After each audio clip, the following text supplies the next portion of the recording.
Welcome to Art with Miss B, where we always have time for creativity.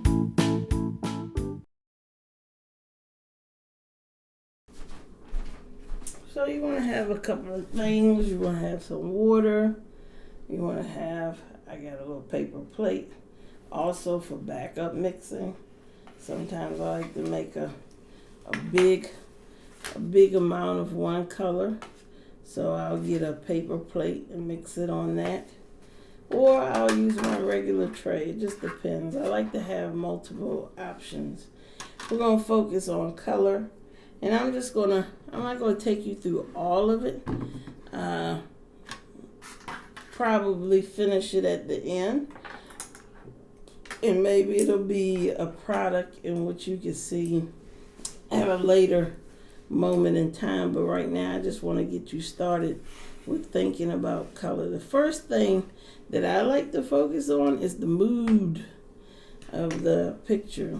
Insert some feeling. So the mood I am in is maybe not like Picasso, because I often find blue as a calming color as well. It's not. Some people associate it with depression, which I disagree. And I'm going to just lay out some colors here to play with. A little red. And then go ahead and play with my yellow. Just to have that primary color palette. I'm going to put out my my shade, and then I'm gonna put out my tint. There you go. So that way, options. You also want to have a napkin. You can see, did that on my finger. I also like options and brushes. I like flats, but they do make rounds. These are flathead brushes. Now, if you don't have these materials, there are other options out there, such as crayons, colored pencils. You can do a still life with a range of materials. So, but for me, as a working artist, I have these things in my possession, which is not a bad thing. So I'm going to start with the orange. And what I'm going to do is start looking for the lights and the shadows of this first lemon here. That's what I want to focus on. Basically, you do start off with your overall color. As we can see, it is yellow. But then there are layers to that color yellow.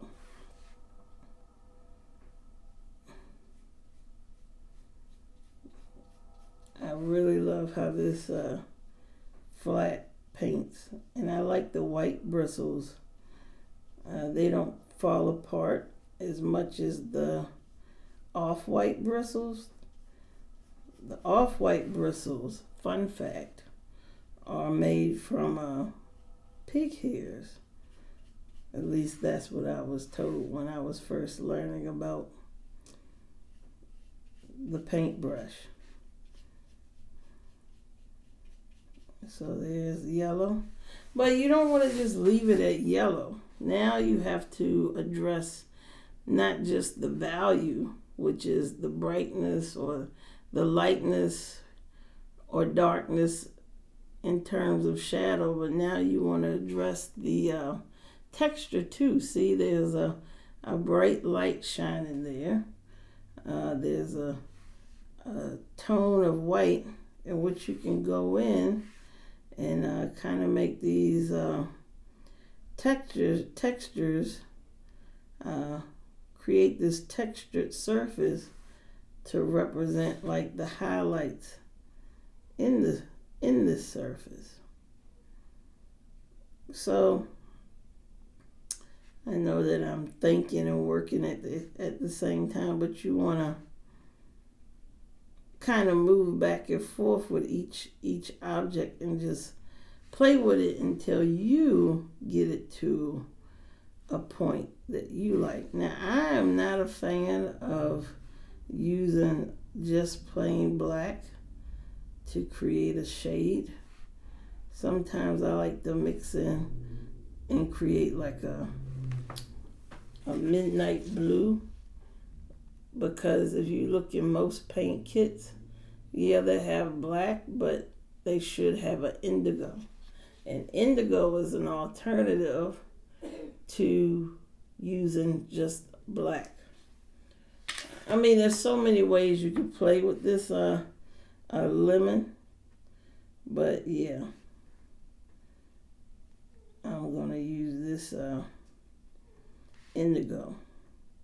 And what this does is it starts to separate this lemon from the surface, kind of giving it like this three-dimensional point of view. And again, I'm just going to go back and forth and play. See, now I took a little yellow and I said, yeah, I'll come back in and play with this yellow. Yeah. And now I'll put a little white. Add a little white to give it a certain lightness. But you know, I want to just create this different variation of shadow and texture inside the lemon. This technique is called stippling. You can stipple with your paintbrush or with your pencil. You can stipple. You know, how you use your brush when you're working is something to think about. You can also stipple with your pencil. And you just go back and forth on the surface and just play around with it until you get it somewhere to your satisfaction.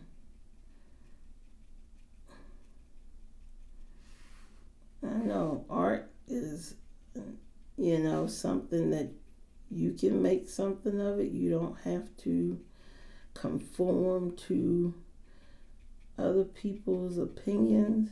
It's all about how you feel.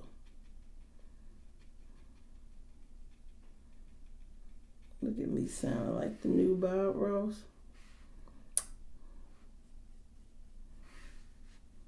Then. So I work kind of backwards too, because that's what I do as an artist. I kind of pick my own field to kind of play with, and I didn't establish the mood in the background. And I guess my mind was like, oh, I'm not ready.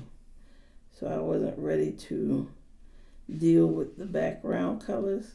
And I guess it's because I wanted to come in here and play with the value of the object. I got a little ahead of myself, and that's okay, because that's what artists do. Sometimes we get ahead of ourselves, and that's okay.